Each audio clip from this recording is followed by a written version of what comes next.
अस्सलाम वालेकुम। अभी हाल ही में बरतानिया में जो फसादात हुए उसकी वजह एक फ़ेक न्यूज़ थी, लेकिन लोगों का गुस्सा था, वो फट पड़ा। मुख्तलिफ गली मोहल्लों में, मुख्तलिफ शहरों में लोग निकले और तोड़-फोड़ शुरू कर दी। सबने देखा और उसके बाद वो पूरा निज़ाम और हुकूमत हरकत में आई और उसके बाद उन्होंने एक-एक फसादी को पकड़ा है जाके, और जिस तरह से पकड़ा उसकी वीडियोज़ भी सर्कुलेट हुई और सबके सामने हैं। और उन्होंने कानून की हुक्मरानी कायम करने के लिए पूरा निज़ाम इकट्ठा हो गया, एक साथ खड़ा हो गया। यानी हुकूमत, एडमिनिस्ट्रेशन, अदलिया सब एक पेज पर। फसाद की इजाज़त नहीं दी जा सकती। पूरी संजीदगी से विद यानी ऑल देयर पावर उन्होंने फसाद पे काबू पाया। जो आदमी जिसकी उम्र यानी 69 ईयर्स ओल्ड है, उसको भी पकड़ा, जो रिटायरमेंट में जिंदगी गुजार रहा है। एक खातून जो अपने हस्बैंड की केयरर है। अच्छा, ये भी मैं बाय द वे एक्सप्लेन करता चलूं। बरतानिया में होता यह है जी कि अपने हस्बैंड की केयरर, यहां पे तो हर खातून ही बेचारी मतलब हस्बैंड की केयरर है या हस्बैंड उसका। वहां मतलब यह है इसका कि एक आदमी अगर बीमार हो गया है, काम पे जाने के काबिल नहीं रहा, तो सेहत चूंकि हुकूमत की जिम्मेदारी है, तो हुकूमत उसको उसके घर पे एक हेल्थ प्रोफेशनल प्रोवाइड करे। अच्छा, हेल्थ प्रोफेशनल की जगह अगर ये जिम्मेदारी उसकी बीवी उठा ले, तो हुकूमत उसकी बीवी को फिर ये कहती है कि तुम यही नौकरी करो, यानी तुम अपने ही शौहर की देखभाल करो, इसके हम तुम्हें पैसे देंगे। अब तुम बाहर जाके यानी काम जॉब नहीं कर सकती, अपना खर्चा नहीं उठा सकती, तो तुम अपने शौहर की जो ये खिदमत कर रही हो दिन रात, अगर ऐसी बीमारी है उसको, तुम उसके साथ रहती हो, तो ये चूंकि तुम्हारा सिर्फ शौहर नहीं है, ये हमारा शहरी भी है। रियासत कहती है कि ये हमारा शहरी है ना, तुम्हारा शौहर तो मुमकिन है ना कल ना रहे, हमारा तो शहरी है। चूंकि बीमार है तो हमने तो इसको लुक आफ्टर भी करना है, इसको हेल्थ स्टाफ भी देना है, नर्स भी देनी है। तो अगर बीवी से वो कहते हैं तुम अगर ये जिम्मेदारी उठा लो, तो ठीक है, हम नर्स को जो पैसे देने हैं वो तुम्हें दे देते हैं। तो वो फिर हुकूमत बकायदा पैसे देना शुरू कर दे। सेम अगर बीवी बीमार हो जाए और आदमी जो है वो काम करने के काबिल ना रहे कि जी मैं आप कारोबार नहीं कर सकता, नौकरी नहीं कर सकता, मेरी बीवी बीमार है, तो हुकूमत कहेगी ओके फाइन, आप अपनी बीवी को लुक आफ्टर करें, यही आपका काम है, और उसकी तनख्वाह हमसे लेते चले जाएं।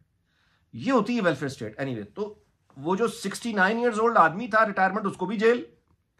एक औरत जो अपने घर पे केयरर थी अपने हस्बैंड की, यानी वहां पे कोई जॉब नहीं थी, दोनों हुकूमत ही पैसे दे रही थी, गरीब लोग थे, उस औरत को भी सोशल मीडिया पोस्ट होने का नहीं, फसाद नहीं, उसको भी अंदर।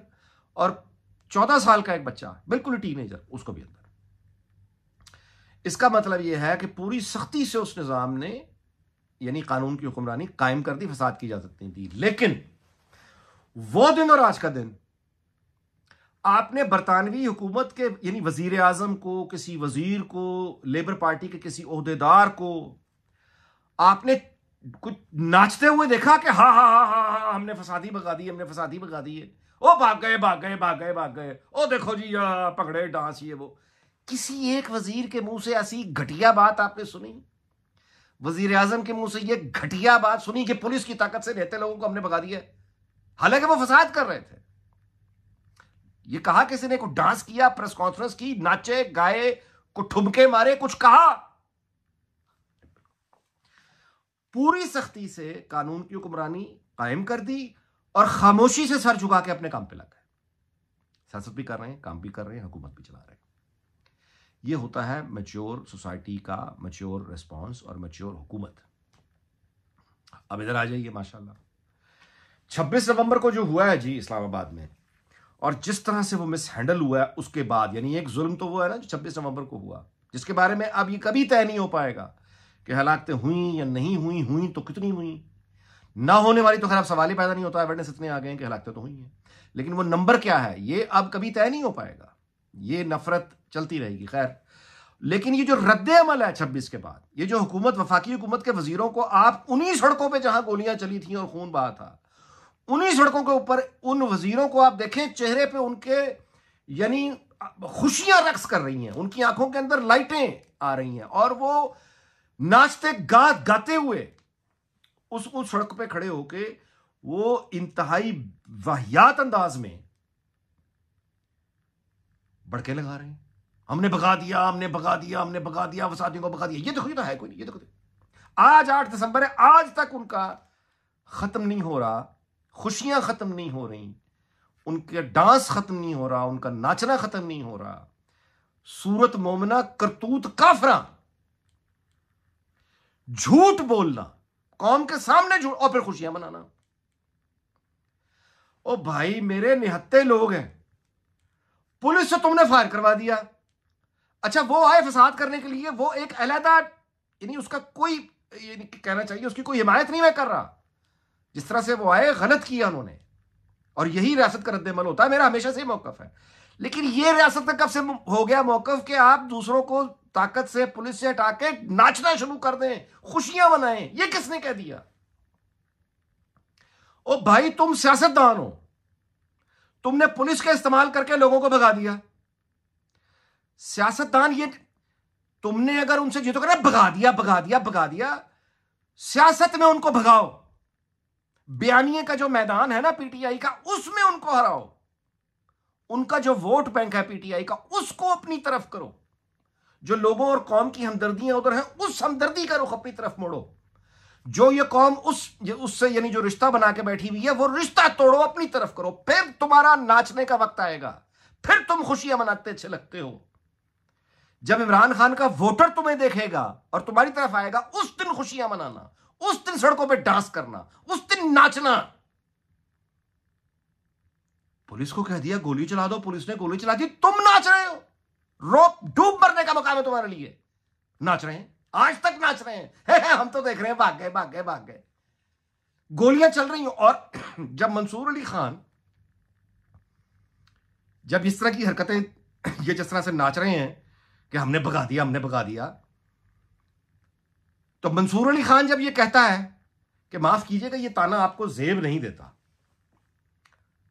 आप ये कह रहे हैं कि बुशरा बीबी भाग गई, बुशरा बीबी भाग गई, आपकी तो अपनी क़यादत 2 दफा भागी हुई है, आपको ये जेब देता है कहना? जब मंसूर अली खान ये बात करता है तो फिर बड़ी तकलीफ होती है कि ये बड़ा बदतमीज आदमी है, मंसूर अली खान बड़ा बदतमीज आदमी। देखो जी उसको हमने घर में बुलाया, साथ टेबल पर बिठाया, खाना खिलाया, इन्हें ख्याल नहीं किया। ओ यार जंग आलूद मतलब है रवैये, पता नहीं। अब आप देख रहे हैं, यानी जो आदमी शीशा दिखाता है कि भाई ये मत करो, ये जो बातें करते हो ये जेब नहीं देते दूसरों को ये कहना, तुम जेब नहीं देता तुम्हें ये बात कहना, क्यों तुम इस तरह की बात करते हो कि दूसरे के हाथ में पत्थर आएगा तुम्हें मारे, जब तुम खुद शीशे के घर में बैठे हो, शीशे के घर में बैठे हो, लेकिन नहीं, दूसरों को मजाक उड़ाना। तो नतीजा ये है कि एक तमाशा है जी, आज भी खड़े होकर खुशियां मनाई जा रही हैं कि जी हमने तो ये कर दिया, हमने तो वो कर दिया, 26 नवंबर का हमने भगा दिया भगा दिया भगा दिया।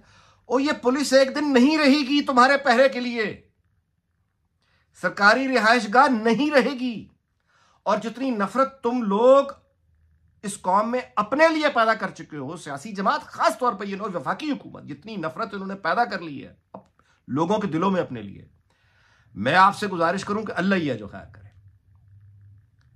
अगर कोई तब्दीली आ गई जो कि उस तरह की ना हुई, तो मैं गुजारिश करूं अल्लाह माफ करे कि ये सुनहरी दौर को याद करके इनको, यानी जिस दौर में इससे पहले मुशर्रफ के ज़माने में या उसके बाद इमरान खान के ज़माने में इन पर अगर झूठे मुकदमात हुए, इन्होंने झूठी जेल काटी, यकीन करें कि इनको वो दौर सुनहरी दौर लगेगा।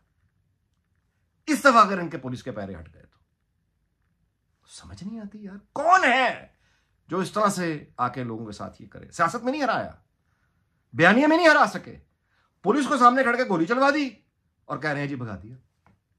ये इनकी हालत है, बहुत अफसोसनाक, बहुत अफसोसनाक। और मैं आपसे ये गुजारिश करूं बिफोर आई, देखिए अस्करी मसनूआत के खिलाफ कैंपेन करना, इस पे हर, यानी अस्करी फौज को दूध बनाना चाहिए या नहीं बनाना चाहिए, रियल एस्टेट में आना चाहिए नहीं आना चाहिए, सीमेंट बनाना चाहिए नहीं बनाना चाहिए, ये एक अलग डिबेट है।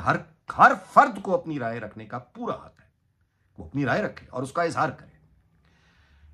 किसी के नजदीक होनी चाहिए, इसमें क्या फर्क पड़ता है, किसी के नजदीक नहीं होनी चाहिए, क्योंकि फर्क पड़ता है। जो भी राय है मैं उसमें नहीं इस वक्त जा रहा, मैं सिर्फ इतनी गुजारिश कर रहा हूं कि अस्करी मसनूआत के बायकॉट के नाम पे टिकटॉक पर पीटीआई जो कैंपेन चला रही है, मुझे यकीन है कि नून लीग की जंग आलूद मशीनरी के फरिश्तों को भी पता नहीं होगा कि वो क्या क़यामत हो रही है।